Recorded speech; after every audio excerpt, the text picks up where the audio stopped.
Hey everybody, welcome back to another edition of This Week in Wrestling. Tonight it is me, myself, Scows, joined by Cam. Hey Cam, what's going on? Hey, what's going on, man? Yeah, we are back once again. The dynamic duo, me and my boy Skiles here. Back off of a 2 week hiatus a little bit. This is the first Friday we've done in the last 2 weeks, but I'm excited to get back into it, man. Yeah, absolutely. Last week we got a little sidetracked with the predictions for Elimination Chamber. I mean, sometimes that happens. A little bit more important to get the predictions out there. So Right. we come back strong this week and we hit it off running. So what do we want to talk about first? We want to start off with SmackDown, or we want to hit back on Monday Night Raw first? We can start off with SmackDown tonight. All right. First impressions of the show. Thoughts? Uh, Man, it wasn't one of their better shows, I don't think. I don't know. This week it almost felt like the show was kind of just jet lagged. It didn't feel like a typical SmackDown. There was just some things I think they kind of threw out there, and it's almost as if like they're because they could easily put on. First off, there's no such thing as a perfect show. There's always going to be those shows that there's going to be this wrong or that wrong, one or the other. But there's always things that they can improve. With any of these shows, either week they come in. But it feels like they're holding back their punches a little bit because they could have delivered a little bit of a better show. But right now, I kind of feel like they're just kind of in survival mode until Mania or till the go home shows for Mania. So I don't know. It just wasn't all that I of a show tonight. I feel the same way you do about the show. I don't know. I felt like it just missed tonight. Like I don't know Hmm. if it just was the hype of everybody coming down off of Elimination Chamber, and we were expecting to have another great show, and it Right. didn't deliver to what our expectations were. Because Right. overall, it was an okay show. It wasn't bad per se. It just wasn't up to Right. what our expectations have been recently. Because WWE has exceeded some of our expectations. Right. Yeah. No. Absolutely. I agree. I think it's coming. They're coming out off of a high off of Elimination Chamber because Elimination Chamber I thought was phenomenal. So I think that's what it is. They're really trying to settle back into their weekly shows, and it's kind of hard to do when you have such an impactful pay per view such as Elimination Chamber. So that's kind of what I think it is. Thank you, Sammy, for the resub. Appreciate it. If you guys don't know, Sammy is one of our brand ambassadors. She's out there speaking up off the top everywhere she goes. We appreciate it. We love you. Thank you, Sammy. Um, I mean, I feel like Shadow, not tonight, man. Not tonight. He's bugging me because I am Catholic, so we can't eat meat on Fridays during the Lent. So that's why he's saying I need a cheeseburger. Um, I feel like the best point of the show though was the main event. Like they Absolutely. they got a little thing. As the whole thing, like they're just giving you that mind fuck with Jay. Like you don't know what he's gonna do, and I don't know Hmm. if they're gonna wait too long to pull the trigger on it Hmm. because this is what the third time in a row he's come out and he's just stood there. Hmm. Like I feel like something needs to happen soon before we get over it. You know? Well, I mean, you got to think too of how long they let us wait for Sammy turning. Is the bloodline going to turn on Sammy, or is Sammy going to turn on the bloodline? And then when it happened, it was just like, oh my gosh, like this is actually finally happening.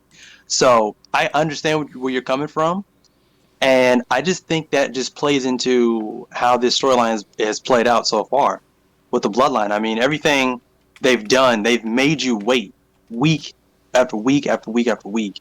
So yeah, they're yes, obviously they're milking it. It's WrestleMania season. I think they're going to milk it for every single moment they can.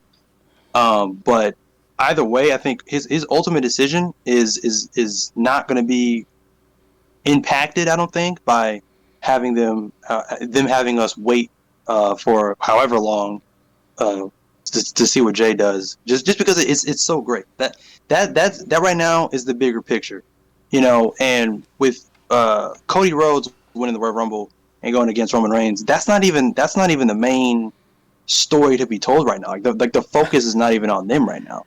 the focus is solely on Kevin Owens, Jimmy, Jay, Sammy. So that right there is the bigger picture.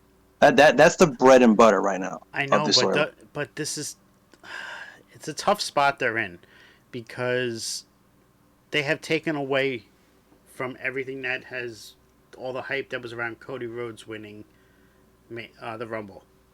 Like, and I feel like more people want this to happen than that. And I just feel like it's gonna, I don't know, we're either gonna have a huge WrestleMania where everybody is happy, or it's gonna be a shitty Mania and everybody's gonna be pissed. Like, I don't think we're gonna get to the in between. Yeah, I completely understand that. Yeah, no, that is a big it is a big problem. It is a big problem. I've been thinking about that a lot. Where it's literally you have the guy that they've pretty much handed the golden key to in Cody Rhodes, and then the guy that has pretty much become I don't know if I want to say an overnight popularity story, but just a naturally lovable guy, the people's champion right now, in Sami Zayn, people want him to be the guy to destroy the bloodline and take down Roman Reigns. So that is a huge problem, but I don't know, man. I hear what you're saying, but like, I don't know. I'm not mad at it just because I either way I think we're going to get an incredible story end to either one of these matches, to see whatever happens with Sammy at Mania and to see what happens between Cody and Roman at Mania. I think they're going to be incredible regardless. Yeah, I'm sure. Again, pro wrestling Twitter, you're going to hear people whining and complaining. I'm sure of that. But I don't know, man. It definitely is. They definitely have backed themselves into a corner for sure. I just don't want them to wait too long on pulling this thing with Jay into fruition, and then it's like the week before Mania. Like, I just feel like this needs to happen by, like, not necessarily next Monday Night Raw, but I feel like it needs to be at least done by 2 weeks after that. Like, it needs to be like March 13th type areas, and then because then it's like right in between now and Mania. Right. That's understandable. Yeah. But I love how Solo came out and Sammy ran because now it wasn't a one-on-one situation. So he's still doing what Sammy used to do before he joined the Bloodline. Right. Almost like a Seth Rollins, ever the opportunist, and Edge, how he used to be. Right. What'd you think of the Charlotte Flair segment with Dom? I thought it was. I don't know, man. I thought that was very bizarre because I really don't want to hear from Dominic. I want to hear from Rhea Ripley. I want to see Rhea Ripley and Charlotte Flair segment. If there's going to be a segment and it's leading into Mania, that should be who we're focusing on. Dominic in this particular instance, I think, was just kind of out of place. I get it. I know him and Rhea are like, they're a pair. They're just, anywhere Rhea goes, Dom is right behind her. But I don't think it was needed right here. I think it was hilarious how, I guess Dom was like trying to like flirt with Charlotte Flair, and then Charlotte Flair kind of alluded. I know people online right now, if they're not already, I know people probably will be tomorrow morning, losing their minds because Charlotte Flair alluded to somebody else who calls her mommy at home, and we all know that's Andrade. So I don't know if people are losing their minds. A real Latino man at home who calls me mommy. A real Latino man. So I know people are probably losing their minds online, like, oh my goodness, that means Andrade is coming back. There was literally an article on WrestleTalk, WrestleTalk.com, literally like 5 minutes after it was out, like after it happened. Yeah. So it's already started. Yeah. So there you have it. But yeah, I don't know, man. It was it was a bizarre segment. But I don't know. I'm looking forward to the match though. I can't complain about that. I think it'll be a great match. No, they had a great match the last time they fought. when Right, she went and I down don't and think. took the NXT title from her. But I think it's going to be Sweet Revenge this time. Oh yeah, for sure. And I don't, like I said, I don't think these two can put on a bad match against each other. So I'm looking forward to it. I mean, I like how they're going with the Rey Mysterio and Dom. You finally got the tease again of them two going to fight each other. Right. So Hmm. I'm pretty confident to say that we will get Rey Mysterio versus Dominic Mysterio at WrestleMania. Oh yeah, for It sure. just all depends on what's on the line. Is it going to be mask? Is Ray's mask going to be on the line where he has to retire? And I don't. I don't think his mask will necessarily be on the line, but I think because I think his mask. I mean, I do. I definitely think it'd be a retirement thing. But if that's the case, I just think that his mask, you know, of course, because we already know that's a big part of his legacy, a big part of his career. So I would assume Dom wins, and then Ray retires, and then because I keep picturing the final image we see of that match. After the match, we then see Ray take his mask off and hand it to Dom, kind of like a passing of the torch kind of thing. So right, I don't necessarily think it'll be a said stipulation that we see his mask be on the line, but because it's just symbolic with his career. So I think if he, just like with Triple H, he put his boots in the ring, or Taker, he put his gloves and his hat in the ring. It's just symbolic with his character and his wrestling career. So I think he'll give his mask to Dom like a passing of the torch after the match. yeah, I kind of feel like it's going to be mask versus hair. Like It could be. that's my feeling on it because Dom has grown his hair out, looks almost like Eddie. It's like a tribute type deal.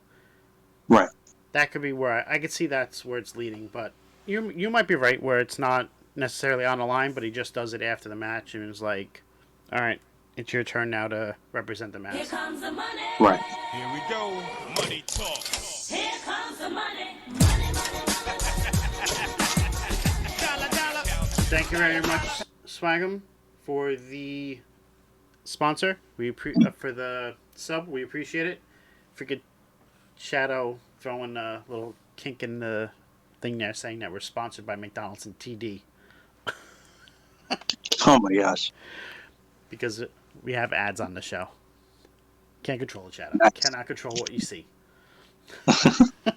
Just ironic that I work for TD. So, Nice. anything else you feel that was pretty good about this show?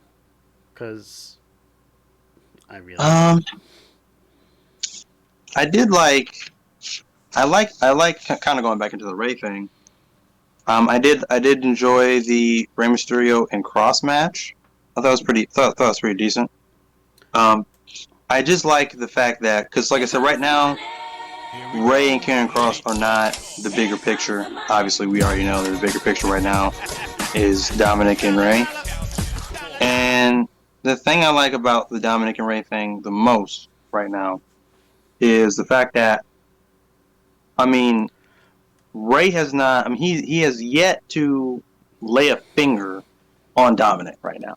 Mm-hmm. So I like that because if they milk that until like the week or 2 weeks before WrestleMania, then he finally retaliates. That's perfect. That's perfect because it's that build up. It's that LTB, that long term booking, or LTS, long term storytelling. However you want to look at it, it's perfect. So I definitely like that element because it definitely played a even bigger part tonight. Because Dom's becoming even more aggressive towards Ray. So and he's just daring him to retaliate. So I definitely like that element of the storyline or whatever. And this is probably the longest story going on right now besides Bloodline. We've been going through this story for the past year now. So it's definitely great how to see the development. I kind of wish I kind of had hoped for getting to this point. I kind of hoped that we would have seen Dominic's progression a little bit better from what I've seen so far. But either way, I think that they are going to have a phenomenal match. They got to. They gotta connect a home run with this match at Mania. I'm not sure what to expect from out of Dominic. I know what to expect from Rey Mysterio, but I don't know what to expect out of Dominic. but they got to connect a home run with that match at WrestleMania because that'll just be the cherry on top with this whole feud. Yeah, because if it's a Um, dud, that's not gonna be good for Dom. No, not at all. Not at all. Not at all. But overall, I did like that match. When the match started, I was hoping that it was gonna be a squash match for Cross to make him look strong. Like, Right. and I liked the little involvement from Scarlett, how she flipped Mhm. over the rope. So Mhm. I thought that was pretty interesting. Like she wasn't involved but got involved type deal. Right. Right. The only other thing that I feel like that was decent tonight was, I mean, obviously there was the Firefly Funhouse, but I'm talking matches wise, was the triple threat match that we had. The women's match I wasn't too keen on. I mean, I really don't like Ronda Rousey that much, and I do want to see Shayna get pushed, but I don't know if it's going to be in that tag division or not. Right. Yeah. I don't know. To be completely honest with you, I'm kind of surprised Ronda's even back. I kind of thought we were done with Ronda, I so I'm not really quite sure why she's back. I really thought we were done with her as well. I thought we were done with this, but I don't know.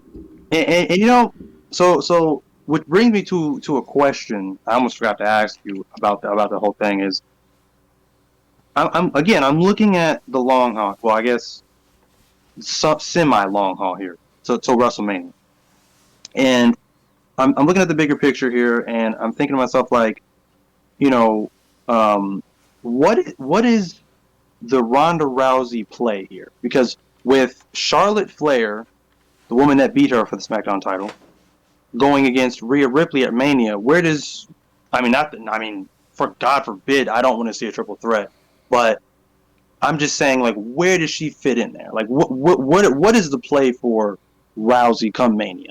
That's my question. Tag team match. With Shayna Baszler Yep. against Whoever the champs are. I think it's going to be a fatal four way for the titles, or at least a triple threat for the titles. interesting. Okay. All I right. mean, they're trying to form another tag team with Tegan Knox and Natalia. They're fighting I'm next all for it. week.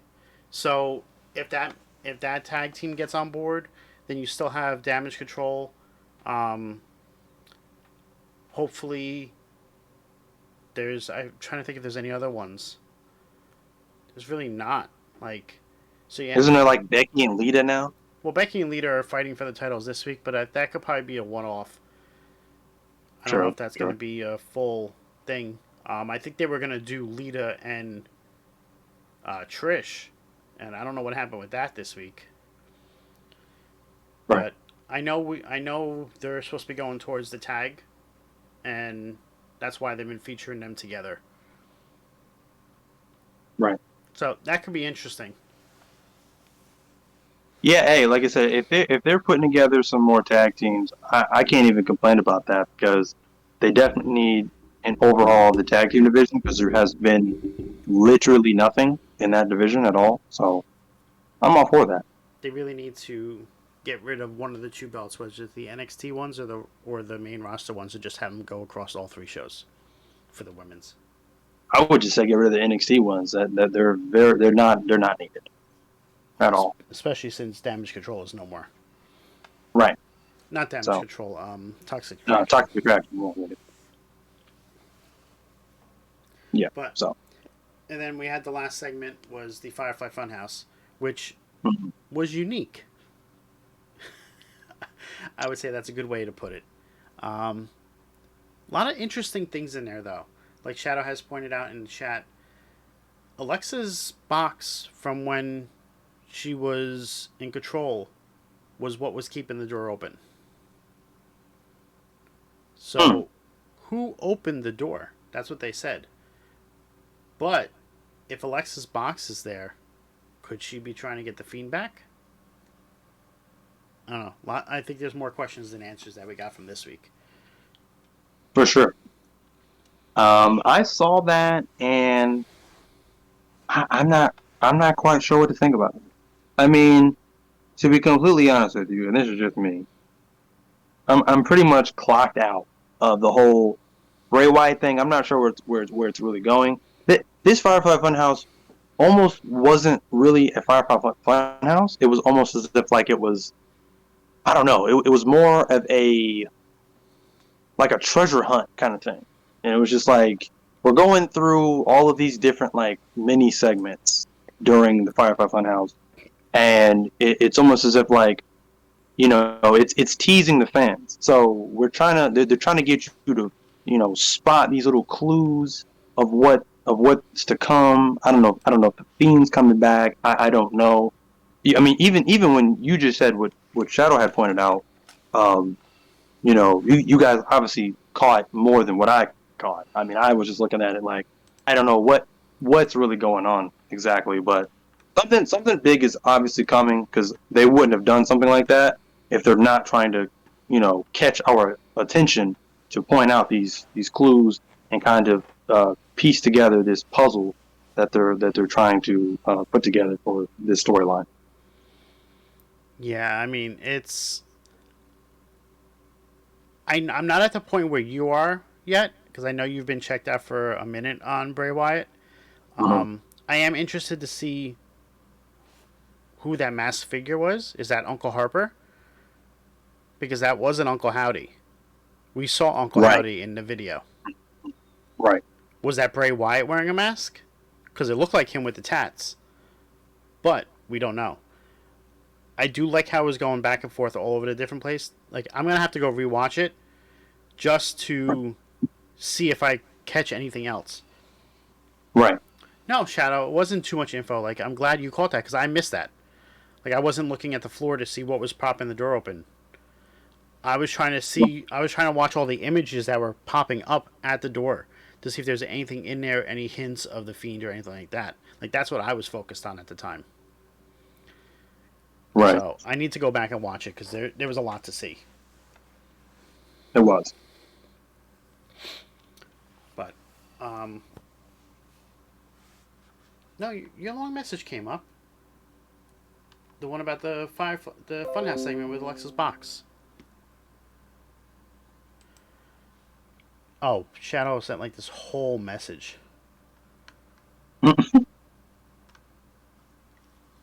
That's why he just sent it to me in Messenger. That was definitely way too much info for Twitch, Shadow. Very active tonight. Yeah. I mean, I don't want to really read this because it is a long thing, but so his recap of it was that the Firefly Funhouse was a much wackier version. The red light came on and it said "Lie for me," which I didn't hear that. So that's another good catch by Shadow. Shadow was paying attention tonight. He was doing his work. Yeah. Who was playing with the two figures? Were they both Undertaker? Because they look like both Undertaker. Could have been. Or was one Bray Wyatt and one the Undertaker? And then they kept doing, like, they showed Lashley's promo, and then you had the overlay of all the puppets talking. Like, Right. Ramblin' Rabbit was laughing at him. I thought that was a nice little touch. Right. And then he talks about all these other things. They go to the weather. Like, it was just all over the place. And it was, to me, it was really good. Like, it kept me intrigued because I just sat there and watched it. And I Right. was mesmerized. So, I'm interested to see where they go forward with this. I do think it is going to lead to a Bray Wyatt and Bobby Lashley match. So, I am leaning towards being intrigued by that. I just don't know yet. Right. Yeah, no, definitely. I definitely think that this is leading towards a match between those two. I'm not sure where it goes from here. But like I said, again, there's definitely something big coming because they definitely want us to catch all these little Easter eggs that they put in there, and it's a lot. It's a lot to catch sometimes. So even I'm gonna have to go back and watch it and see if I can't catch some of the things that they put in there that I may have missed. tonight. But it was definitely, it was all over the place. So it was definitely something different than what we've seen in past Firefly Funhouses. Yeah, because typically you just have Funhouse Spray talking to the puppets, doing Hmm. things. This one was everywhere, like Yeah. all over the place. Mhm. Thank you for redeeming Hydrate Shadow. I was just about to take a drink anyway. So, overall thoughts on SmackDown. What's your rating? Oh man, my overall rating was a 3.9 out of 5. Not a horrible SmackDown, obviously, but it, again, as I said at the beginning of the show, it just felt almost jet lagged, or as if they were coming down off of a high from the PLE Elimination Chamber. So it just, some of it just felt sort of sluggish. Now, two things I didn't touch on before. First thing is the New Day segment with LA Knight. First of all, LA Knight's amazing on the mic. And him him calling New Day the Nerd Day was great. And you know what's great too. Well, I guess kind of great or whatever. It's kind of weird. Every time, this is like the second time I've heard the New Day's music hit. It's a new day. Yes, it is. Right.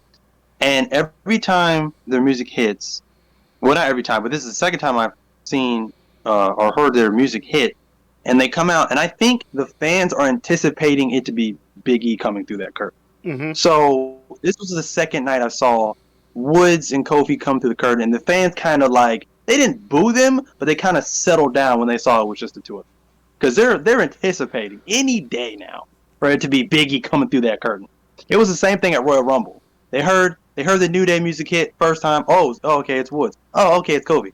So they were anticipating like another. It's a new day. Yes, it is. And then it'd be Big E coming down the ramp in the Royal Rumble. So they are anticipating. So the fans is like the air kind of got sucked out of the room of the arena for a little bit, just because it's like they're anticipating Big E coming back. I don't know if he's coming back or what the deal is with his injury or whatever. But I thought that was interesting. So yeah, and it was definitely, it was an interesting SmackDown. So I gave it a 3.9 out of 5. I give it a 3.7 out of 5, but Shadow just had some breaking news in the chat. So, Off the Top has learned that the 2023 WWE King and Queen of the Ring tournaments are reportedly scheduled to take place in Saudi Arabia on May 27th. Oh wow, okay, So, to me, that signals no WWE, no WrestleMania Backlash, unless that's happening near the end of April, early May. right. So I know That they makes were, sense. I know they were trying to cut down on pay-per-views, or premium live events, I should say. So I'm curious if that's one of the ones that gets cut, because you have Money in the Bank July 2nd in the UK. So will there be any other premium live events? So that's pretty interesting. Right. Um, I'm actually hyped for and that the, la- because I love and the the King of the Ring. oh yeah, for sure, absolutely, and it being booked by Triple H is going to be even better. And then the last thing that I took out of SmackDown was the fact that, like I said, I think the fans were kind of just anticipating the development of the Bloodline storyline, what Jimmy was going to say, what was going to happen with Jay and Sammy, possibly KO. So that I think they were kind of anticipating that the whole night. That was literally the main course, if you will, of the night. So, but other than that, yeah, Back to touch base about what you said about Big E. Um, I don't understand why fans are feeling that way when everybody knows that he is being reevaluated after a year for a right, checkup. So like it's not no one's heard anything about that yet. He's not scheduled to be looked at until, well, I mean, I guess a year would be coming up next month, right? Didn't he get hurt in March? yeah, I think so. It was before WrestleMania last year, right? Yeah, So, I mean, a year, I guess, is coming up. So maybe we do get him to come back at WrestleMania if the New Day's that'd be involved in nice. something. That'd be nice. I still think we're gonna get something big at WrestleMania or the night after with a return. Um, Oh, but that's for a different show. right. But so let's move on to AW Dynamite from this week. Yep. Overall, I felt the show had a good pace, but there was just something lacking, and I don't know if you got that feel either. Also from it, Yeah, I did too. Mhm. like it Yeah. just doesn't. It doesn't. Like I couldn't get invested in the show. Like everything seems all over the place all the time. Like nothing. It didn't flow for me. Right. Um, Yeah, no, I definitely felt that too. It's AEW's biggest problem right now is they are not personally.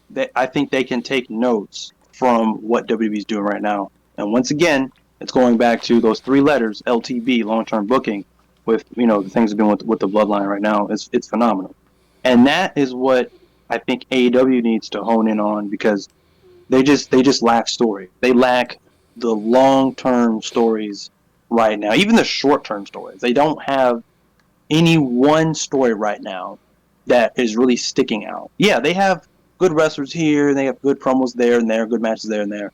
But then that's it. Like there's nothing to really sink your teeth into, or as a viewer get involved in, or really get invested in. So I think that's their biggest problem, and it's really really hurting their weekly shows.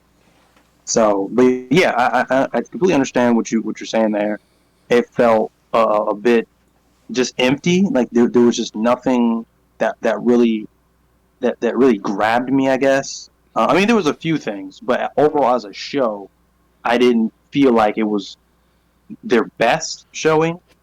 So, yeah, I definitely understand where you're coming from there. I wonder if it had to do with the overhyped announcement that was supposed to take place that Oh, really it fell definitely did. flat.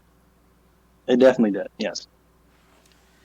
Um, like the whole thing was TK was supposed to have this announcement, and what did he do? He announced Adam Cole to make the announcement.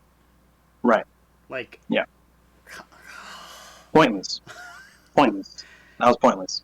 you bait and switched, and then you just used it to try and hype up Dynamite. Like, Yeah. Pointless. one of these days, you're gonna cry wolf too much, and people are not gonna care when you actually have something to say. Yep. Yeah. It's just clickbait. That's all it is. Clickbait. Plain and simple. And you know, I think Tony would be better off just not saying he has an announcement for something, and then just make the announcement on Dynamite. Because when you say when they bill it as Tony Khan has an announcement next week on Dynamite, then you're getting all you. I get it. I get why you're doing that because you get all your viewers in there. You get them settled in to watch the product for that announcement. But then when you get them there for the announcement, and then it's like, oh yeah, I'm gonna bring in Keith Lee or Adam Cole or whatever to make the announcement, or the announcement is it sucks. Then it's like, well, wow, we literally just sat here for an hour and a half for you to make this announcement, and it just fell flat, as you said. It's like it's just pointless. You'd be better off just surprising people, like book your show. Have there's a world title match, so pull them in like that, and then make an announcement on the fly, and then be like, oh man, I didn't see that coming. Then maybe it'll have a little bit more, maybe I don't know, but maybe it'll have a little bit more impact, a little more bite when you do actually have something to say. Because you can't, it's like you said, you can't keep making that same you can't keep baiting people in like, oh yeah, Tony Khan has an announcement. You're going to cry wolf too many times, and people are not going to care when you actually have something to say. Like, Shadow, again, in the chat, was pointing out that Hangman had a new theme. Really? I missed that one. I didn't catch that either. I missed that one. Like, I saw the horse come across the thing, but I didn't know it was a new theme. So if he did, I'm gonna have to go back and listen to that because that would be a major fail if he did. Yeah, I missed that one completely. Um, I did like. I don't like the Acclaimed. Like, I've made this clear. We know this. But their rap this week was freaking hilarious. I gotta give Yes. them props for that. Especially the one that Shadow just pointed out with him going with Big Bill and then he going SAWFT. Like Yeah, that was great. That was great. even Bill laughed in the ring. Like it was just so funny. And never Shadow. I will never do that to you.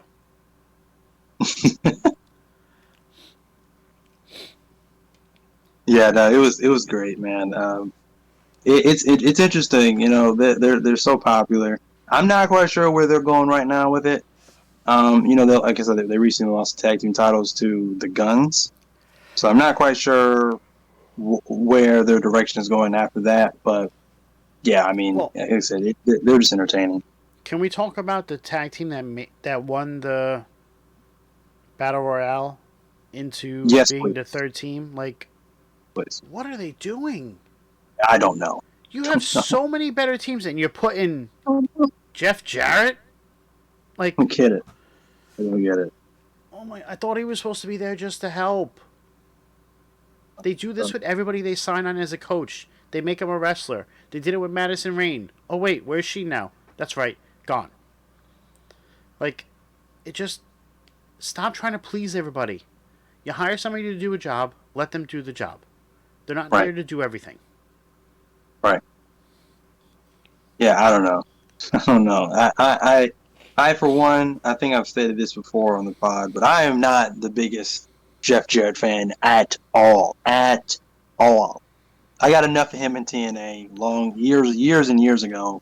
I don't want to see him in this company now in every single storyline, you know, running roughshod and no. So when they won this battle royal, I was just like, why? And the thing is, funny thing is, I kind of saw it coming because when they were like the final one of the final teams left, I was like, oh, I know what's coming. I know what's coming.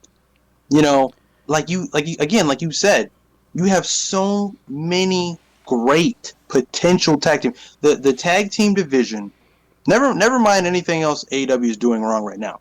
The tag team division in AEW, I believe, is something they've always done right. Tag team wrestling in AEW has always been alive and well, entertaining, exciting, the whole 9 yards. But you are now watering this tag team division down, potentially even damaging or killing this tag team. If you're taking all these young tag teams and throwing them in the trash for Jeff Jarrett of all people, I don't get it. I can't wrap my head around that. I don't know if Jarrett's like bullying TK backstage to put him in these positions, or if he's got stock in the company. I don't know. I don't get this He's probably TK's Jeff supplier. Jarrett anger. You said what? So he's probably TK's supplier. I guess. I don't. It's so weird that they're just pandering to Jeff Jarrett. It's very bizarre to me. But yeah,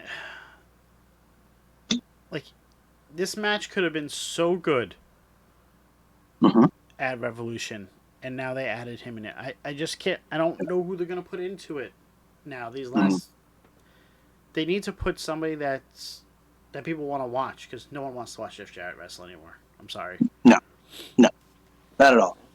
Not at all. Shadow just So, threw yeah. his recap in the chat about the Tony Schiavone, Christian Cage, Jungle Boy segment. Mhm. I thought that was a pretty good segment. Except, I'm just done with it. Like, why are they still fighting? Like, Well, this has been going on for I what get- now? 8 months? at least. At least. No, I completely understand what you're saying, though. It definitely needs to end.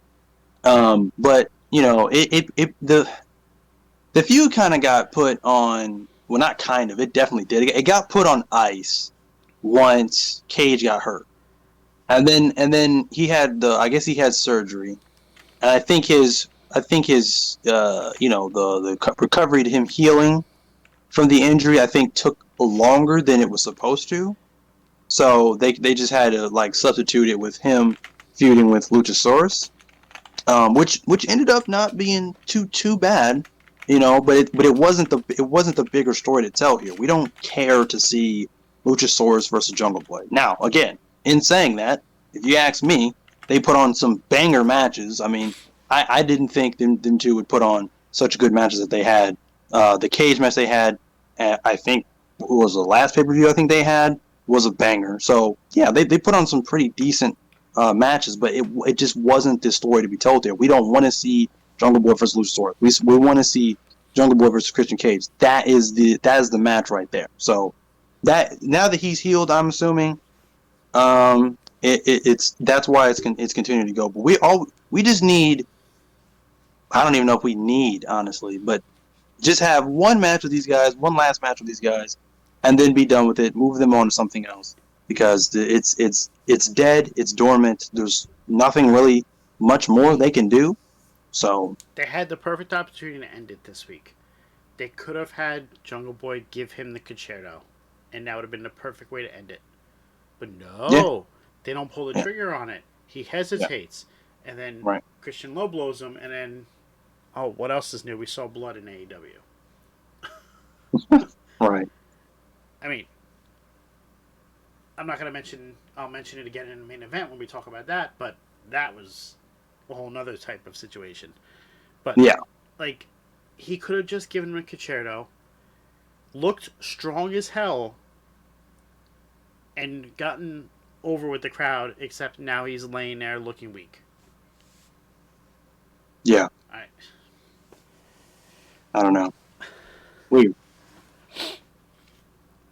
It's just the decisions they make sometimes just don't make sense. Yeah, no, they're absolutely baffling. And that's been our biggest complaint with AEW is they never it just make things make sense. That's all we're asking. Exactly. We know you're not about the storytelling aspect of things like WWE does. We know you don't have all the promo segments and everything else. You're about the wrestling. Fine. Great. That's why we like it. It is an alternative to WWE. You have more wrestling. But when you do the other stuff, just make them make sense to make the wrestling better. That's all. Exactly. Do what you were doing great when you first started. You got away from it. Right. You need to get back to it. Exactly. I did want to touch on the Ricky Starks segment. I love Ricky Starks.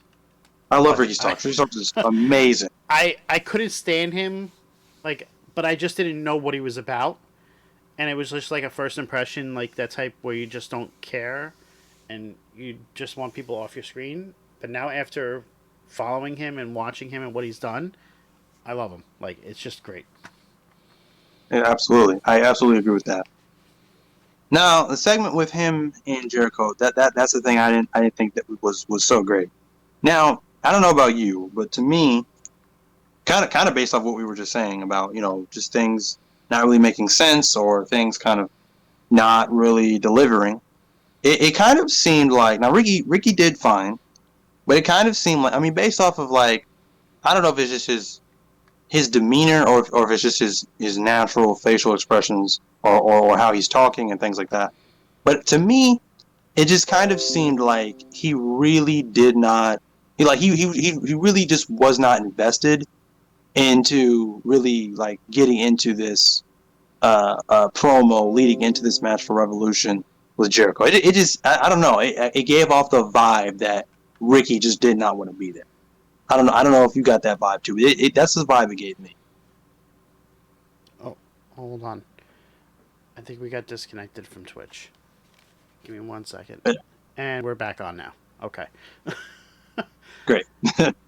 Fantastic. No, it was only like 10 seconds. It's just something happened with my computer. It just like the OBS disconnected for like 5 seconds. So I apologize to everybody. I don't know what happened with my OBS. That's the first time that's ever happened. So I'm sorry, Cam. Oh no, you're good. You're good. All right, we're back. We're back live though. We're good. Okay, good. But no, it just, like I said, it just gave that whole promo just gave the vibe of, I don't want to do this, or I don't really care. Like that's just the vibe. Like he was just putting in the minimal effort to really sell this whole match with him and Jericho. That's the vibe it gave me. I don't know what you felt about it, but yeah. I think just Necro Eric. I did see your message in the chat. We only do watch AEW and WWE right now. We are working like I understand that there's so many other things out there. Like where is all of this stuff shown that you mentioned? AJPW, GCW, ICW, Black Label Pro shows. Where are all those? Where can we watch any of those? Because if we could watch half that stuff without having to actually pay extra just to watch it, I'm open to it. Yeah. I'm starting to watch Women of Wrestling. I was able to find it on my TV. I have a couple weeks recorded, and I am gonna start watching it. And that is something that I am looking forward to. So we are starting to expand into different things, and we all have our own personal opinions on things.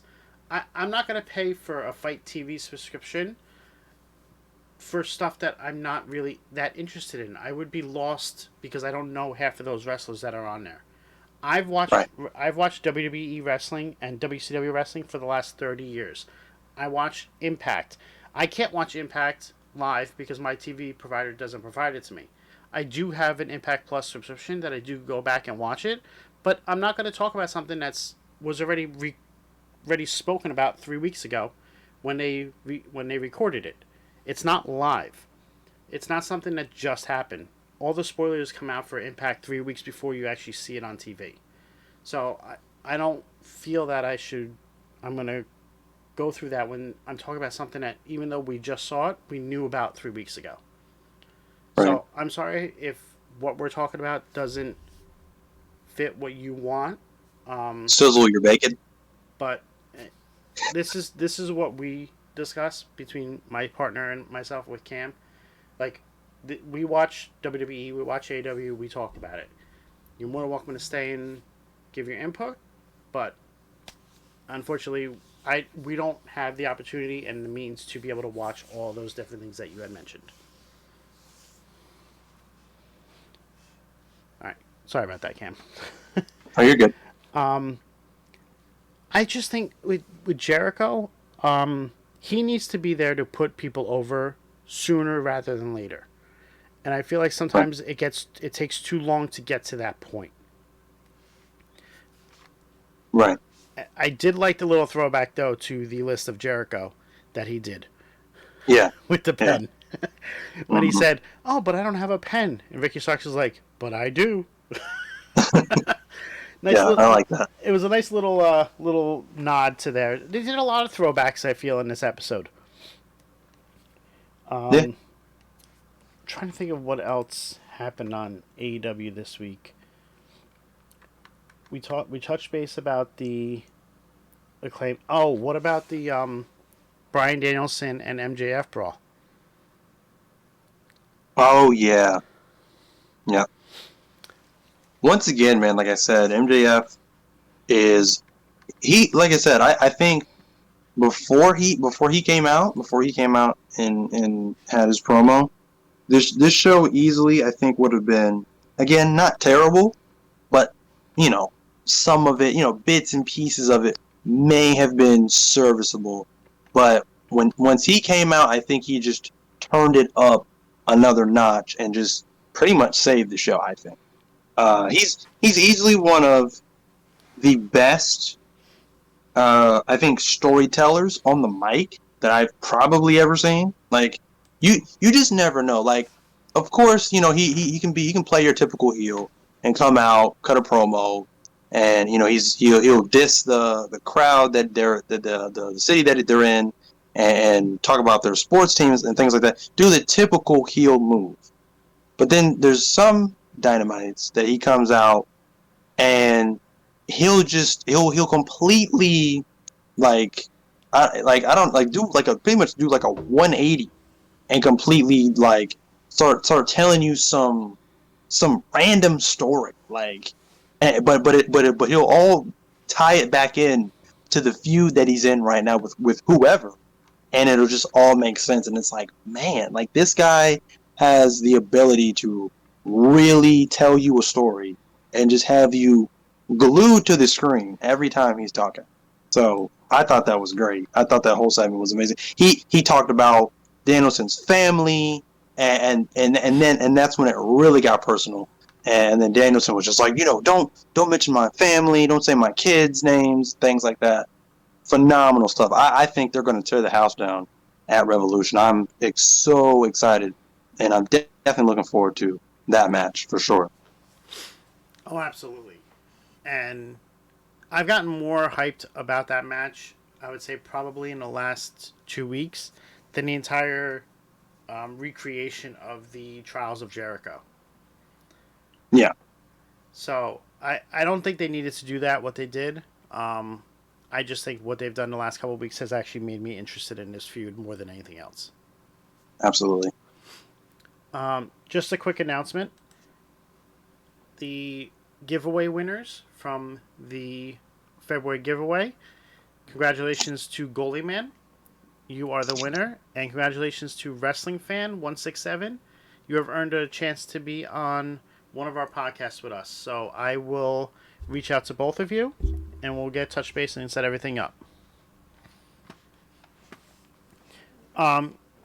They made that official. I guess on Rampage they made the Elite versus House of Black at Revolution. Nice. I mean, it's a great match. You want to see it, but it was rushed. It was. You saw like 2 vignettes, and then boom, there's a match. Yeah, they needed that. They needed to build that a little more. We also had the All Atlantic Championship, Mm-hmm. which I thought was a decent match. Mm-hmm. I don't know. I'm not into Orange Cassidy as a wrestler. Like That's fair. I can't get behind him. Like I know he's good, and I understand that people like him. I just like there's always something with his matches where it's never clean. Like there's always interference at some point. Yeah. And I just think it gets tiresome with that. Yeah, that makes sense. Yeah, I thought it was a good match, but once again, I think it just all ties back into what I was saying about AEW as a whole and what they're suffering from. It's just another lackluster build up to a match or a feud. They just don't have anything really going right now. It's just kind of like they're just kind of throwing things together and just seeing what works. So that's my biggest issue. It's they just don't have anything that's really sticking right now. But it was a decent match. I like Orange Cassidy. I like his in ring work. I always have. He's just different than anybody else that I've seen. So yeah, I thought it was decent. It's nothing that really stuck out to me. In this match, like it wasn't necessarily like a 5-star match or anything like that, but it was decent. Mm-hmm. Wheeler Yuta, I always like Wheeler Yuta. I'm not too crazy about like his when he's talking, like when he's like his promo stuff. I think he kind of just ruins. There's certain wrestlers I feel like who should just be like just mutes. They just don't talk. Like figure out a way to make that work. Because certain wrestlers, they're so good in the ring, and then they start talking, and then it's just like, I don't know. Oh, you mean like the person that's associated with Wheeler Yuta? No, it's just when he's talking, like if he has to cut a promo, right? and I just can't get behind him talking. Like I don't know. I don't know. Maybe that's just me, but Wheeler Yuta, honestly, like I said, I think is underrated right now in AEW. I think he's phenomenal. So yeah, I definitely think they should put him in something better. I'm not even really sure where I did the like Blackpool come. I did like But the post match shenanigans with him and how Claudio was like almost like telling him what to do. mm-hmm, It made Willa Yuta look more of a badass.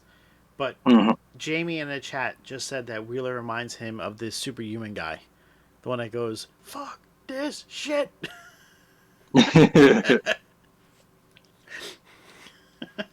So that made me chuckle. but but yeah, no, it definitely. I was just about to touch on that as well. Like I'm surprised that they still even have the Blackpool Combat Club together now that Regal's not there anymore. Now with Claudio, I almost called him Cesaro. With Claudio being there and coming out and kind of, I guess like as you said, the shenanigans with him and Yuta, um, it almost kind of seems like the direction that they're going is, Claudio, I think, probably will be the guy that's kind of more the leader, or at least the guy that is kind of, keeping them together and just kind of reminding them of like teamwork and we're in this together kind of thing. So that's an interesting development. Like Shadow just said in the chat, which she sent me a picture and I was just gonna bring up. They announced everybody that's participating in the Face of the Revolution ladder match next week on Dynamite. So Oh, really? it looks like you have Will Hobbs, Sammy Guevara, Eddie Kingston, Tanahashi, not Tanahashi, Takeshita. You have one of the guys. I can't even decide who these other people are, but the big one in the match is Excalibur. Whoa, hold on, time out. Samoa Joe is going to be on Excalibur? commentary, and Excalibur is in the match. What? That's crazy. I don't know who these other three are. I know one of them is That's, from the tag team. They used to be the tag team. Now they split up. Keith Lee and Swole? No, the ones that were in TNA before they came to AW. Okay, I don't know. I can't think of their names. My mind just went blank on. LAX? You thinking of LAX? Yes. Interesting. So, yeah, it's Excalibur Wrestling. No, it's going to be very interesting. I don't remember the last time he actually wrestled. I've never seen him wrestle. I heard he was a wrestler. I've never seen him wrestle. So I'm very intrigued with that. Interesting. We'll see how that plays out. But yeah, so they're making some big moves for next week. It looks like. I mean, they better with the pay-per-view a week from Sunday. So Right. it still always surprises me how AEW has 3 months to do things for a pay-per-view, and it still doesn't come together until 2 weeks beforehand. Right. I don't know. They have a tendency to rush things. What can I tell you? But in reference to anything else on AEW, we have the main event, obviously. Mm-hmm. And then the announcement, which we really didn't cover what the announcement actually was. So we'll touch base on that real quick. Half of the announcement was Adam Cole announcing that he's going to be wrestling again in 2 weeks. And then the other part of the announcement was that AEW is going to have a new AEW All Access show that takes place right after Dynamite. Right. I don't know. They have 4 different shows already as it is, and they're adding a 5th. I don't know. We'll see. It's supposed to be like this all access behind the scenes thing. to glorify reality TV series. That's all it was. It was a pointless announcement that didn't need to be made. I don't care. Am I gonna watch it? Probably not. I probably tune into the first episode. After that, I probably won't care. I don't. There's no significance behind it at all. Nothing. So But this main event, I mean, if he was not wearing a mask, he would have been wearing a mask regardless. yeah, yeah. With how he was bleeding, I still don't know how he started bleeding. Like, was it a legit busted open? I think so. It happened. I believe it happened on the outside of the ring. And his head hit something. I don't know if it was the edge of the ring apron or if it was the steel steps. I'm not sure. I didn't really catch that part. I just remember, looking up at the screen because I was, taking my notes, and I just remember looking up at the screen and his mask is ripped, and then he's just,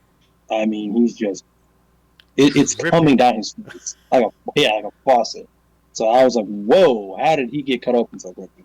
I'm not sure what happened. But I think that was legit. He legit got cut open. So Yeah, and it's ironic because normally Moxley is the one that bleeds during the matches, not his opponent. right, right. And he didn't bleed till after the match. So, I mean, he still got his taste of blood, but Yeah. the match was really good though. Like Evil Uno did better than I anticipated him doing. Absolutely. And you kind of saw the Dark Order come out and kind of reform a little bit. Mhm. I don't know what they're planning on doing for that. So that's a little bit of a mystery to me. Right. And then you had Hangman Page come out at the end and goes to do the buckshot, but Moxley moves. Right. Yeah, I mean, I thought this was a great match.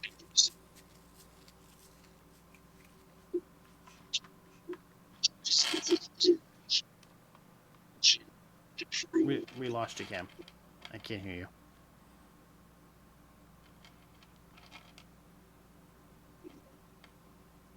No. I don't know what happened there. But, while Cam tries to figure that out.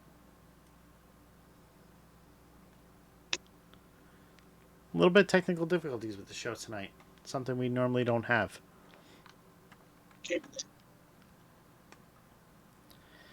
No, it's still very staticky. I can barely hear you.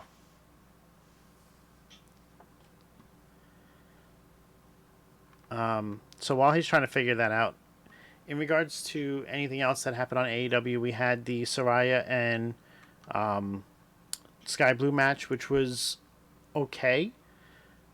And then they tried to do after it, you had the spray painting with Tony Storm and Saraya, kind of reminding me of the old NWO type deal. It just trying to make them look like the outsiders, trying to fit in, trying to be the tough girls, I don't know. It's something that they're trying to be different, trying to reminisce from the past, but kind of one of those things that you should have left in the past.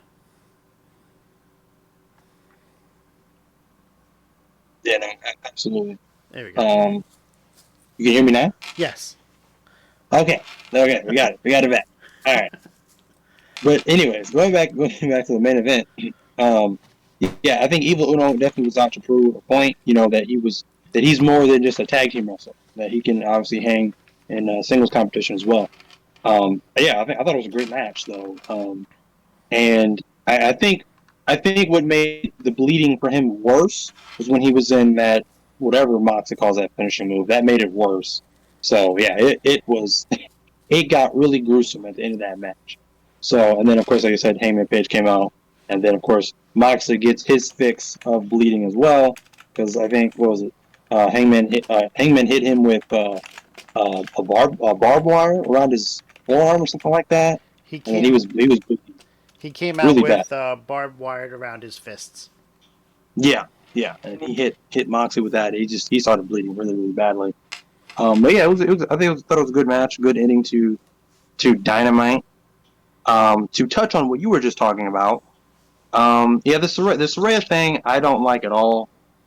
I don't know, man. I just think it's a waste of a return for Saraya. Like you had her and everybody on such a high from her coming back, and then to quickly extinguish that by just turning her heel, pairing her with Tony Storm, and each week it's shenanigans after shenanigans. It's I like you mean to tell me you just hired her for this? Like that you don't have anything else? Like I don't know, weird. But and then this whole homegrown and originals. I kind of was liking it for a second because I was curious to see where it went, and then to go from that to then oh, what was it? It was the women's match they had on Dynamite, and then they had uh, Ruby come out, and I'm thinking, okay, she's gonna like pick a side or whatever, but she just looks at Jamie Hayter and she's doing the whole Point. waist Yeah. belt symbol, whatever, and I'm like, what? I'm like, okay, she's obviously the wild card in this whole scenario right now, like, and now this whole storyline just feels like a blender. Like you threw a bunch of ideas that you thought were great ideas, Tony, and you just blended them up, and that's exactly what you get with this female storyline. It's weird to me. So yeah, I expected something better especially for the women's world champion Jamie Hayter. I mean, she was again another one that was the people's champ, and she's being overshadowed by whatever this feud is right now. A waste. That's what this feud Yeah, is. very much so, very much so. Overall thoughts on Dynamite, though? I gave it a 4.235, and the only reason why I'm giving it that is strictly because of MJF and Danielson, and then because of the main event. That's it. Everything in between, it was not all that. Yeah, I give it a 4 out of 5. It was... The main event saved the show for me, but I did enjoy the Acclaimed, their little rap segment. Definitely MJF and Daniel Bryan. And then the opening match was a decent match. So that's where I got the rating from me. Yeah. We want to touch base on Raw? Yeah, we can do that. Alright. So Monday Night Raw was the first show after Elimination Chamber. So we figured there would be some big points coming out of it. It opened up with Sami Zayn coming out. And we got the segment we wanted with him and KO, but I don't think we got the results that we wanted to see. So I'm Right. kind of intrigued on how they're going to get to everything that's been rumored between them two. And I'm for it. I'm here for it. Absolutely. I definitely think, once again, they are just milking this. They don't want to, I guess the word I'm looking for here is spoil what has been rumored already. So I think they're kind of just, they're planting the seeds. So they're teasing it right now. But yeah, I definitely think we're going to get somehow, some way. Not quite sure how we get there, but I definitely think we get KO obviously reforming with Sammy, and I loved the way that they played into that tonight on SmackDown, where they're showing the history of him and Sami Zayn, and they're showing old pictures, and they're really showing the history of their friendship. So once again, that's just injecting more excitement into this storyline. So yeah, I'm here for it as well. And then that led into a match with Sami Zayn and Corbin. Um, I don't know. I feel like Corbin's just being wasted right now. I don't know if it's going to lead to another downfall for him, like how he was with bum ass Corbin. I mean, that was still one of his better gimmicks that he's had in recent years. So hopefully it goes back to that. Right. Yeah, I don't know, man. It's like, the whole JBL thing again, and like I said, much like with Jeff Jarrett, I'm not a big JBL fan, but I like the pairing just because I feel like them side by side, they kind of kind of bounced off each other, and they're kind of alike in a way, the size, the kind of wrestling style, sort of, and I just thought it was a good pairing. I thought it was a good choice. Now that seems like it's over, and Baron Corbin just back by himself. Personally, like I said, I want to see him back as the lone wolf, if that's even possible to get him to that point, because I thought that was some of his best work. So, but I mean, he's a guy that I honestly see as another like R-Truth or Miz, because he's just anything that they throw at him to adapt to his gimmick or evolve into his gimmick, he just takes it and runs with it. So he's definitely a guy that I think is a team player, and definitely a guy that they're going to keep. So where they go with Corbin from here, not quite sure. Probably another character change if I had to guess. So it'll be interesting to see what they do next. Yeah, I definitely would like to see him go back to the lone wolf, but I just don't know how it works without his hair. Right. Right. I mean, this show had a lot of things going on, but really nothing coming from it. Right. You had the good promo again between with Cody Rhodes and Paul Heyman coming out. Love the chemistry of them two together. They just feed off of each other. It's like they've been doing it for years, and they just know how to play off each other. Right. Yeah. No. Like I said, again, man, Cody Rhodes is another guy. He's another one that's a great storyteller, and a guy that can sell you a feud like nobody else can. Anytime a mic is in his hand, I feel like it makes you want to listen, because you're in for an incredible storyteller. It's always story time anytime he's in the ring, and then adding Paul Heyman into the element, who we already know is probably one of the best on the mic right now. And yeah, like I said, the two of them have great chemistry, and I want to see more from them. Absolutely. So yeah, like I said, Cody Rhodes is a guy that he does not miss. He does not miss when it comes to selling you a feud. So I think he's done a phenomenal job with picking up the ball that WWE has put in his lap, and he's just been hitting home runs ever since then. Mm-hmm. Yeah, I don't think anything has gone wrong per se with Cody in the ring or on the mic, except for his injury since he's returned to WWE. Right. And if he didn't have that injury, I'm just curious as to how over he would be more so than he is now. Like, could he have been a champ already? I don't know. Like, I know they Right. want to do it at WrestleMania, but could it have happened at the Rumble? Like, it's intriguing to me what they could have done already if he didn't get injured. Right. I think. Well, I kind of think that his direction changed because I mean, from the reports that I read, because when he first, like I said, when he first came back to the company, Vince was still mainly, solely in charge of creative. So for the reports that I read, they had no intention of actually putting the championship on Cody Rhodes, which is a serious head scratcher. That doesn't make any sense. But then, so when Triple H took over, I think his direction, it didn't change drastically, but it changed in the right direction.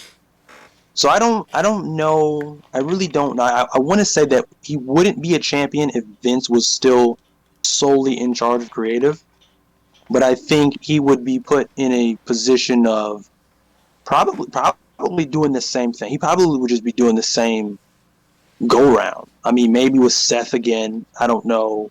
He probably would be placed in the mid card. Knowing Vince, I mean, he probably would have just tried to, I don't know, kind of Drag it out put for as Cody long as he Rhodes could. right. He would. I think he would have just kind of put Cody Rhodes to the side and kind of almost downplayed that amazing story that he told about his father, Dusty Rhodes, and his road to the championship and things like that. Because I don't think that's the story they wanted to tell, but it's definitely the story that Triple H wants to tell. So I do think it's kind of the difference of what creative wanted to do in the direction of Cody Rhodes. Yeah, I mean, I don't really know what else really to talk about from Monday Night Raw. I mean, we had the main event with Edge versus Theory, and then you had the segment Ding Dong Hello. But other than Hmm. that, I really what stood out to you about the rest of the show? Probably, man, probably, probably Ding Dong Hello with Bailey, maybe. Um, just because I've seen them kind of bring that back. Probably, I mean, it's probably just a crutch just to make the Bailey Becky feud a little more interesting. So, and like I said, I actually enjoyed Ding Dong Hello. And this was before Damage Control. This was before Bailey even got hurt. I thought it was great because it helped Bailey and it helped her evolve a new, not a vastly new, but a semi new character. So I liked it. I always like things that help with character development. So I definitely like the fact that they kind of brought that back a little bit. With it being on NXT and now it being on Raw again. So, but it wasn't anything that really stuck out too much. But it was just something that I thought was a bit interesting too. And once again, like I said, I think they're going to start revamping the tag team division. So even if it is just a one-off with Becky and Lita, it's interesting just because I don't think we've seen Damage Control defend those titles since they won them back from Alexa Bliss and Asuka. So, and that was a while ago. Since then, I don't think they've defended them. Really, was So, that? Was that the last time? yeah, yeah, I believe so. So I don't think we've seen a title defense since then. So yeah, so we definitely need something. I'm gonna look that up now. I'm pretty sure because I don't think they've defended the title since then. Because there was no rematch. I know that. I'm very confused. I'm very curious. So they want. I mean, yeah, they won it in May. So they've had it for 112 days. It looks like. No, this is old. It's a lot longer than that. Wow, they've Right. had them since May. Mm-hmm. They've had them for 9 months. Jeez. Yeah. I think that that's time. Like Yeah. we need to see a change soon. That's yeah. That's wild. Yeah, I didn't realize that. Okay. Yeah. Yeah, So they feel stale. They feel stale. yeah, absolutely. But yeah, I mean, I like Ding Dong Hello. I did like it. Um, she just like it's her segment. Like she loves it. She loves that Mhm. catchphrase. Like it's perfect. She plays into everybody that's on the show. It just works. Yep. And then the overall, the main event was a good match until Judgment Day gets involved, like always, keeping that feud Right. going. Which I said that would happen on Sunday, but I thought that he would take him out before the match and we get somebody different challenging for the title. So I was happy we actually got to see Theory versus Edge. Right. Yeah, it was definitely something different. Definitely something unexpected that we haven't seen. That we definitely haven't seen Theory versus Edge. I think the biggest development though was after the match. I think they caught up with Theory backstage and they had an interview, and he was talking about Cena, and Theory was saying, things have changed around here, and obviously he noticed that, because like I'm the champ now, so obviously planting the seeds for Theory Cena at Mania, which has been rumored for the longest time. I definitely want to see that match. I think that'll be a good match.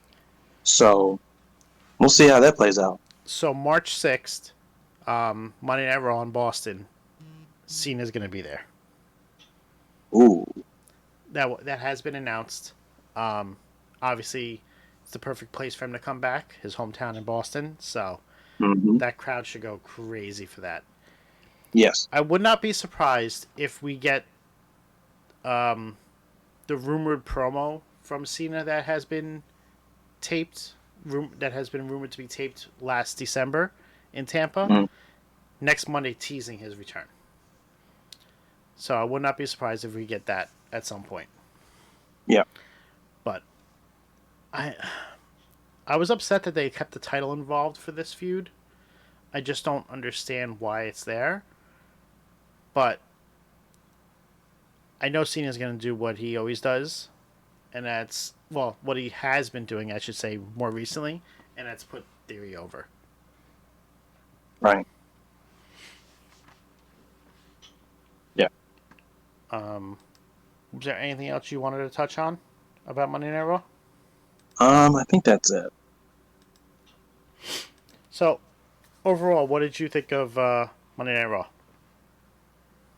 Man, I'm gonna give this probably a 2 out of 5.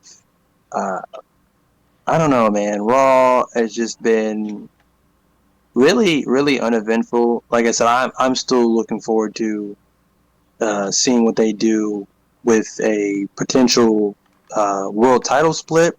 Because, like I said, I think Raw definitely needs a world title. I've been saying that for weeks and months now. It's definitely something that's going to help out their show and make their show feel more complete. Because without a world champion, it just feels incomplete, amongst other things. But yeah, I'm gonna give it a 2 out of 5. I already know. I think the biggest show. Well, first of all, the biggest show they've already had was Raw 30. But the biggest Raw show next to that, obviously, is going to be the Raw after Mania.